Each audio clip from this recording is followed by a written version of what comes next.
Hi, I hope you're doing good.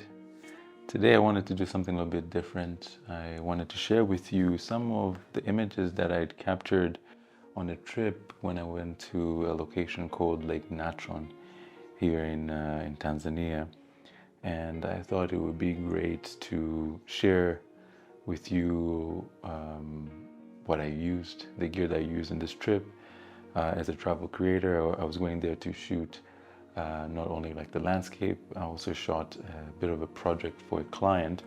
But for me as a travel creator, like I, went there with like an open mind because had never been there before, and I was just kind of like ready. I'd seen some images and I was ready to just capture whatever. So going into this project, I took probably everything that I have. I took all my lenses. I had my 150 to 600 millimeter. I also took my 35 millimeter f1.4, 16 to 35 f4, and also my 50 millimeter lens. And when I look through, I think the metadata, I probably used all those focal ranges at a balance, I guess. I didn't use one more than the other because the landscape is so expansive and you have so many different things that you want to capture that you find that you are consistently kind of like changing lenses. But I think if I were to go again, I would definitely go maybe with a 24 to 70. I don't own one, but I would maybe rent out a 24 to 70 and then another zoom lens, maybe 100 to 400 millimeter. Okay, so I've compiled a few images here that are some of my favorites that I thought I would share with you guys.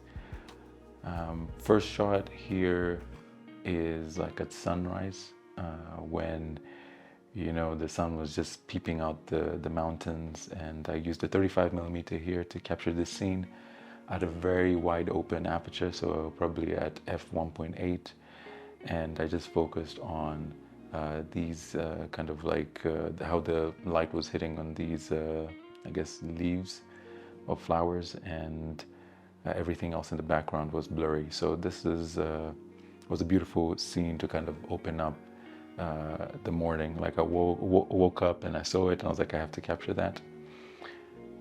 Another scene, so here I switched to the 150 millimeter to 600, and this allows me to get a lot of compression, and it makes kind of like the subject feel like is larger than life, and the background is this massive scene, and the focus was this subject, the tree. And what was great is I actually captured the tree at another period in time where all the leaves have fallen down. So it's like two different contrasts of the same scene but different landscape. That's how the landscape at Natron is always changing. So this was 150 millimeter to 600, really zoomed in. Again, using the same lens to capture this scene. This bird was hunting for fish and actually caught fish. So just put my camera at high speed when it comes to shooting, and I also changed my autofocus to AI servo so that I'm able to continuously focus, and that's how I was able to capture this moment with the bird's wings fully open. I wish I actually captured it just a little bit closer so that you could really kind of like see the details. But this is all that I was able to capture. Again, with the zoom lens, just zooming in to capture the scene of these birds with the background of like flamingos. So Lake Natron is known for having a lot of flamingos. It's a migrating ground for flamingos, and it is definitely a beautiful place to go when they're there for feeding and giving birth. So the whole area is just stunning. This season was not that season. I think it's coming around really soon, or maybe it's actually happening now.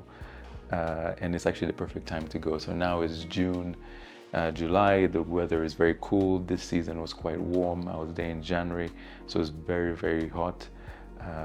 So I'd recommend going there now.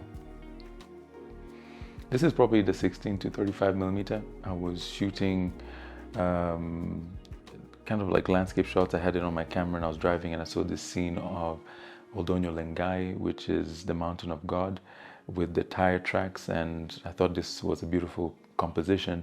And when I was editing it, I also thought having it in black and white made it like a more stronger visual in comparison to having it in color. This is probably 35 early in the morning. I can see a little bit of like blur over here and chromatic aberration, definitely caused from the wide open shot of the 35 f1.4. And yeah, just if you look at the corner here, the sun was just starting to peep out, and you can see a little bit of kind of pinkish tones. So if I waited here a little bit longer, unfortunately I didn't have the luxury of that, but if I waited longer, I would have been able to actually capture a beautiful scene over there. Okay, so this is at a different time. So it might seem like the same time, but this is morning and then this is actually nighttime.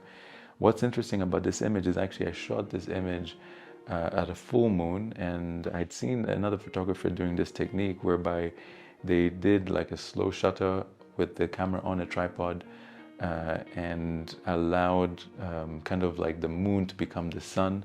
So it looks like somewhat like daytime, but it's night because you can see the stars, because it's like nighttime. This was 4 a.m. and the moon was just about to set over these mountains, but it was lighting up the whole landscape, and it just looked amazing. Like you can see here another shot. So the moon is here to the right and the star is here to the left, and just a beautiful scene to capture. I never thought of actually doing it. I always tried to shoot when the moon wasn't there so you can actually see the stars. So when you are shooting astro, it's great to shoot when it's not a full moon so you can actually see the stars, but this is actually an interesting way to capture landscape. Just a morning scene, 35 millimeter. I loved how the light was falling into this scene. It was really, really stunning. And the color contrast here, really, really enjoyed capturing this scene. And it just kind of feeds into the story of the location. So when I'm doing travel, I'm not only trying to capture the landscapes, but also trying to capture different stories of that experience. And that's the same thing with here, shooting with a 50 millimeter, to capture the details. What I've learned after kind of shooting with film is that, all these different pieces that you're capturing kind of tell a story of a bigger, like it fills into the story of the whole trip. And when I'm out there, I'm always trying to shoot like the landscapes, but also the details, because they piece together nicely. If you do end up putting it into a portfolio, or if you do an exhibition, you have many pieces that you can choose from. So this was kind of the colors of that season.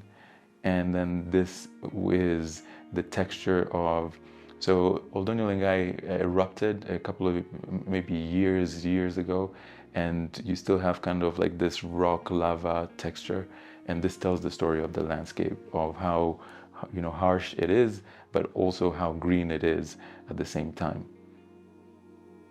These beautiful birds were actually chilling at the tent, cooling down.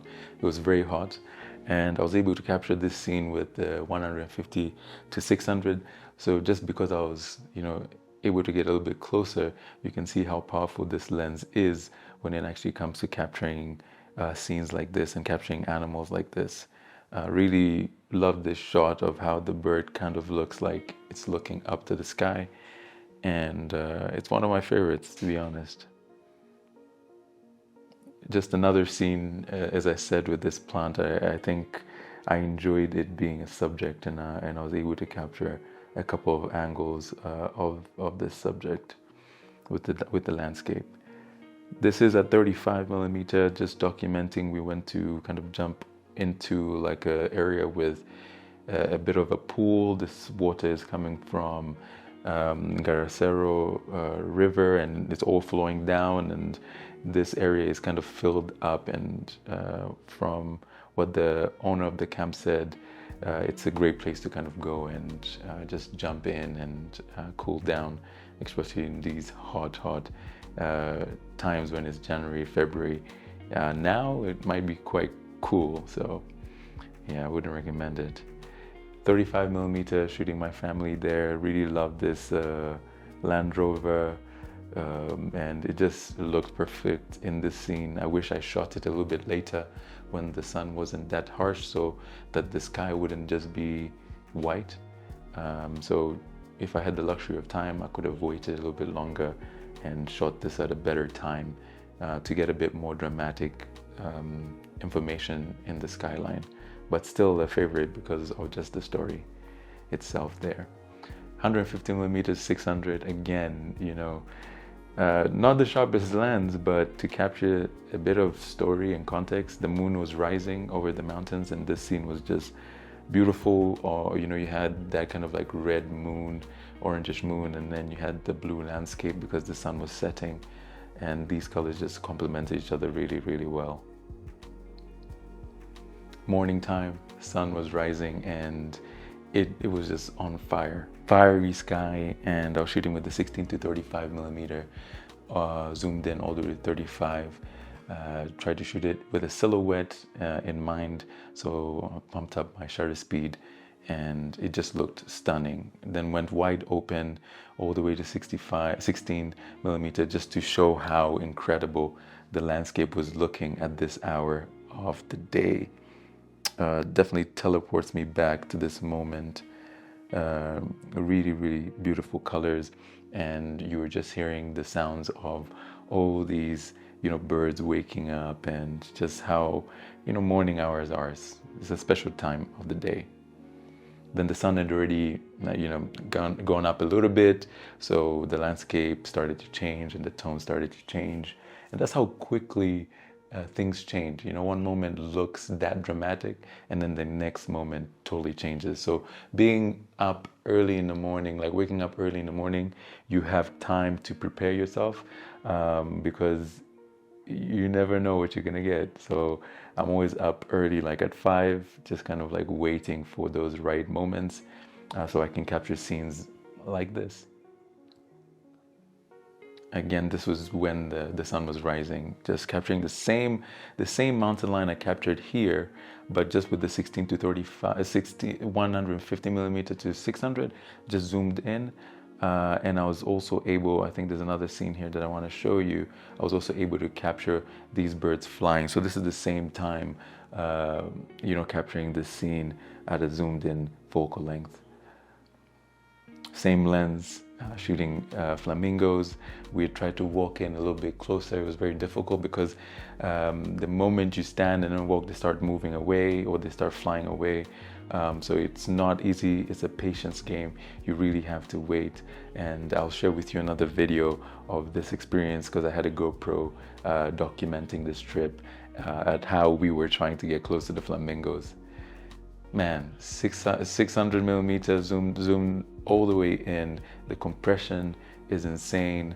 This really shows the magnitude of this landscape, of how, you know, grandiose it is, like how impressive this landscape looks like. And you know, people speak about wider lenses being the perfect lenses for like landscape, but then you start to realize as you shoot more and more is that sometimes when you zoom in, that compression looks amazing, and you're able to actually create panorama shots by shooting with, let's say, a 400 millimeter and then shooting 3 images, stitching them together. You'd get a more powerful shot over having a shot, an image shot at 24 millimeter. You know, I just love that compression that it creates. Flamingos, we were walking, and that's about it. So these are some of my favorite images that I captured while I was on the trip to Lake Natron. If you have any questions about this trip and these images, please comment down below. I hope you liked this type of video, and if you do, let me know, and I'll try to make more just to give you a bit more insight on what I'm thinking about when I'm going out there to shoot, and what gear I'm bringing at shoots. So yeah, thank you for tuning in. I'll catch you on another one. Take care.